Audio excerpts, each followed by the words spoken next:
Hello Virgo, and welcome to your August video. Happy birthday for all the early Virgos. Birthday times are interesting times because it's a time for a fresh start where we look at the year that's just gone past and now we reevaluate and see where we want to be, what we want to do, how do we want to move in the year ahead. So enjoy this time when your season comes. Mars will be in your sign for the whole month, which is great.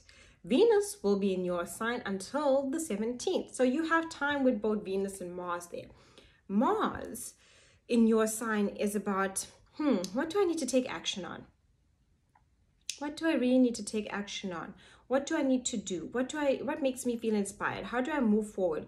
Action is Mars. It can bring up conflict because, when we need to take action, we have to go through some conflict in order for us to get some answers, to see where we need to go, to move. Don't be afraid of conflict, and you aren't, because you have the analytical ability to see through it, even though you are the sign of service. And sometimes you can help people, but then people want too much. And that's where you draw the line and you take action. You take action in your sign about where the line is. Venus now in your sign is about how much can you love yourself? How much more? Give yourself a little love. Take care of yourself. How do you value yourself in your relationships? What relationships are giving you what loving energy and support right now? So enjoy that energy. On the 8th, we have a new moon. And the new moon will be happening in your 12th house with the sun and Mercury. So a new moon in your 12th house. Okay, so this is preparing you. Remember that 12th house, a year, everything that has happened within this year. It's basically wanting you to look back. The 12th house is where we look back, where we let go, where we heal. You might even want to spend some time alone. Mercury, your mind will be a lot on the past and what has happened within this year, what changes you need to make. That's what new moons are about, new beginnings. But a new moon that happens in your 12th house is really asking you, what has happened within this year? What has changed? What do you want to heal from? What do you want to let go of?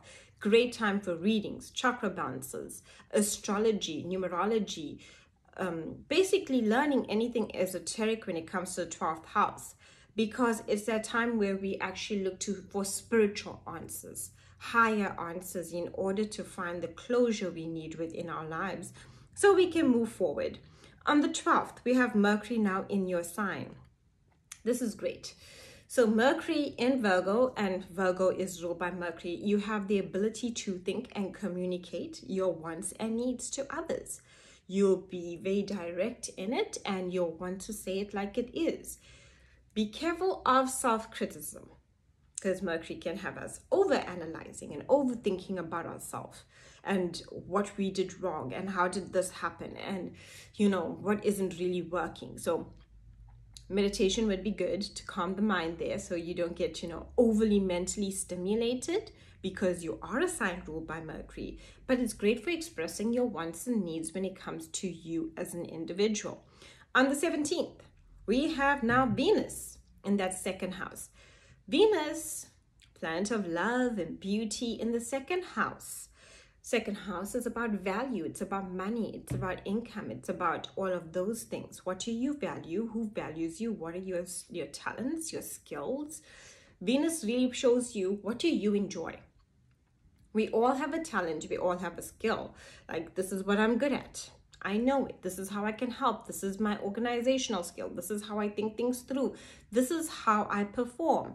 So Venus is saying, what is it that you love? What are the skills that are beautiful and bring value to yourself and maybe even the world around you? Because these are great for income.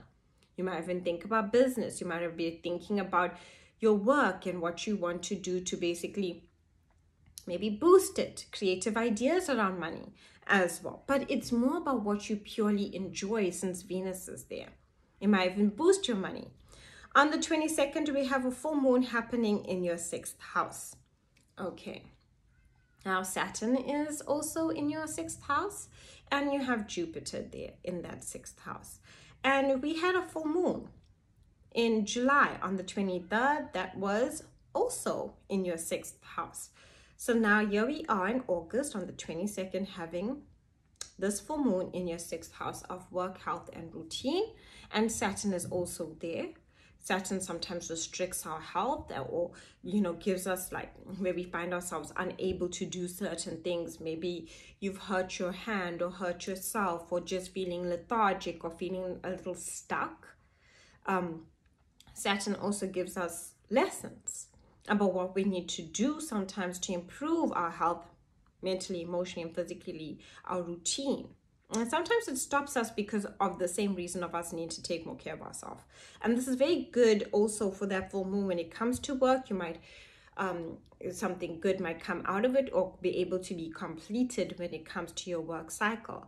Think of it like the full moon that happened in July, chapter 1. Now we're in chapter 2, and it's also the completion of the 6th house energy of looking at your work, health, and routine, and what you want to bring into. Do you want to change your routine?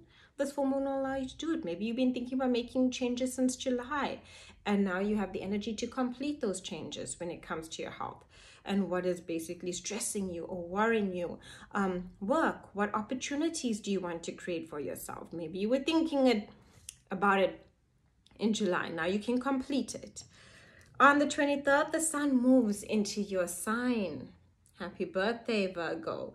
And this energy now is really about yourself. The sun illuminates, it gives us opportunity, it brightens us up. In the 1st house, it's about you. And you'll be really looking about, okay, so I've been letting go, I've been releasing, I've been taking care of myself better, mentally, emotionally, physically. I know what I want, I know my value, I know what's important to me, I know how I want to create the income that I want, and the sun will be like illuminating the way and giving you the opportunities within your 1st house for you to create them. On the 31st, Mercury is now in the 2nd house. So now you'll be thinking, because remember we have Venus there, you're figuring out what you love when it comes to your skills and talents, and how you can earn extra income, and when it comes to what you want to do. Mercury will have you now finding information. You can look for information, you can network in order, if you want to create a business, or if you want to get a job, or you want to set something out there. This is the energy where you put it out there, because Mercury, it's about communication, it's about what we're thinking about, it's about networking, marketing. But the 2nd house is related to basically money, value, income, noticing your skills, and what you can do best for you. Thank you so much for watching.